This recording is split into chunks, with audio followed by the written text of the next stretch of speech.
Laut telah menjadi penyuplai pangan yang penting bagi manusia. Diperkirakan 9 miliar manusia yang membutuhkan makanan pada pertengahan abad ini. Laut telah menjadi menu utama sejumlah penduduk bumi yang bergantung pada makanan laut sebagai sumber utama protein hewani. Dan separuh darinya kini diproduksi melalui usaha budidaya, yang salah satu primadonanya adalah udang faname.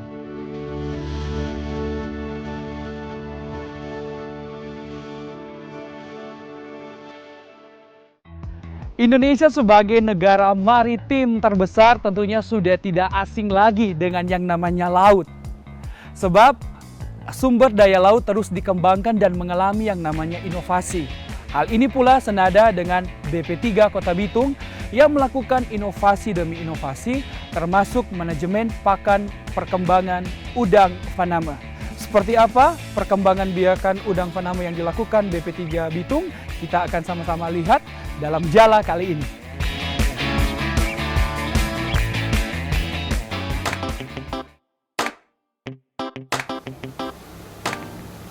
Nah, pemirsa, kali ini saya sudah bersama dengan salah satu pelatih dari Balai Pelatihan dan Penyuluhan Perikanan Kota Bitung, yang dimana sebagai UPT Kementerian Kelautan dan Perikanan, Badan Pengembangan Sumber Daya Manusia dan juga Kelautan serta Perikanan, bersama dengan Pak Ronald. Nah, kita akan bahas seperti apa dan bagaimana kemudian budidaya udang, terlebih khusus udang faname nih Pak Ronald. Seperti apa nih?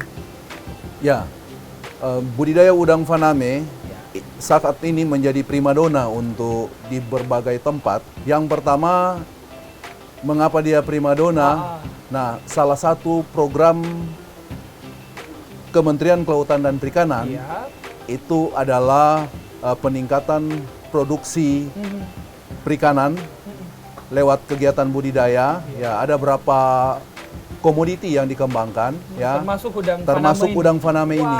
Nah, terus? Di samping itu juga program yang kedua adalah bagaimana membangun kampung-kampung budidaya perikanan yang berbasis kearifan lokal. Jadi suatu daerah yang punya usaha budidaya di udang akan dikembangkan jenis perikanan udang itu sendiri. Nah, kalau selain udang mungkin ada varian-varian lain yang kemudian dikembangkan. Nah, kalau bicara soal kearifan lokal, misalnya ikan nila atau gimana nih? Ya, untuk pengembangan itu banyak memang produk. Kalau untuk berbasis ekspor ada udang, ada kepiting, ada lobster. Itu untuk air tawar juga. Ya, ada ikan nila, ada ikan mas. Ya, jadi banyak sekali untuk komoditi yang dikembangkan. Namun kenapa banyak orang sekarang ini tertarik dengan udang faname? Nah, udang faname ini kebutuhan ke depan untuk permintaan ekspor itu begitu tinggi. Nah, sedangkan kita untuk menyuplai saja itu masih terbatas. Sehingga karena permintaan tinggi, suplai terbatas, harga juga menjanjikan bagi pembudidaya untuk mengembangkan usaha ini.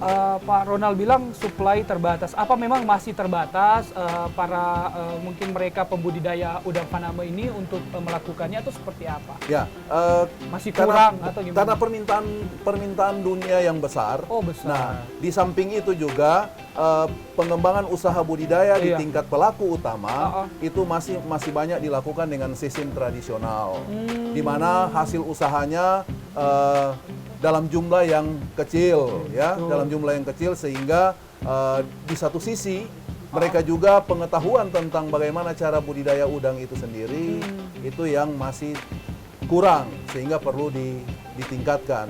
Dengan meningkatkan sumber daya mereka, mereka tahu cara memelihara, ya, dan tahu cara, pokoknya dari pemeliharaan sampai dia panen, itu yang pasti akan meningkatkan produksi daripada usaha mereka. Nah, dari pihak Balai Pelatihan dan Penyuluhan Perikanan Kota Bitung, seperti apa kemudian turun langsung ke para mereka pembudidaya atau seperti apa kegiatannya? Oh iya, salah satu tugas dan fungsi dari Balai Pelatihan dan Penyuluhan Perikanan Kota Bitung.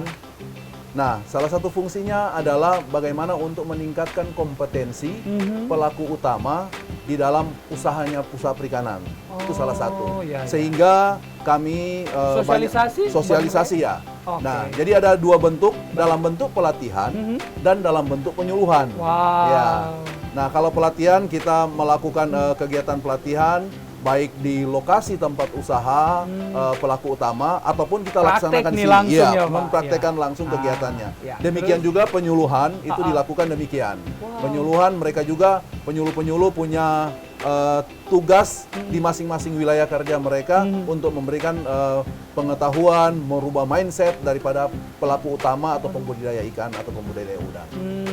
Dengan budidaya udang faname yang begitu menjanjikan, respon masyarakat yang Bapak lihat di lapangan seperti apa dan bagaimana? Ya, respon masyarakat itu begitu positif. Waduh. Kenapa demikian? Ya, wilayah kerja dari Balai Pelatihan dan Penyuluhan Perikanan ini, ya, kita punya wilayah kerja se-Sulawesi kecuali Sulawesi Tenggara, Kalimantan Utara dan Kalimantan Timur.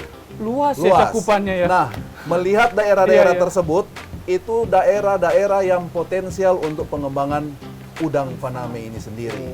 Ya, potensi yang ada, artinya daya dukung lahan itu sangat memungkinkan. Daya dukung lahan. Ya, luas areal juga cukup banyak potensinya. betul. Ya, yang kedua sarana-sarana produksi sebenarnya saat ini agak mudah juga diperoleh untuk beberapa daerah. Dukungan untuk penyediaan sarana produksi itu ada. Baik, kalau gitu Pak Ronald, saya mau diajak Pak Ronald buat keliling-keliling lihat tempat di mana pembudidayaan udang faname. Bisa Pak Ronald? Oke, Kita boleh. lihat. Ya, Oke, oke. monggo. Ayo Pak.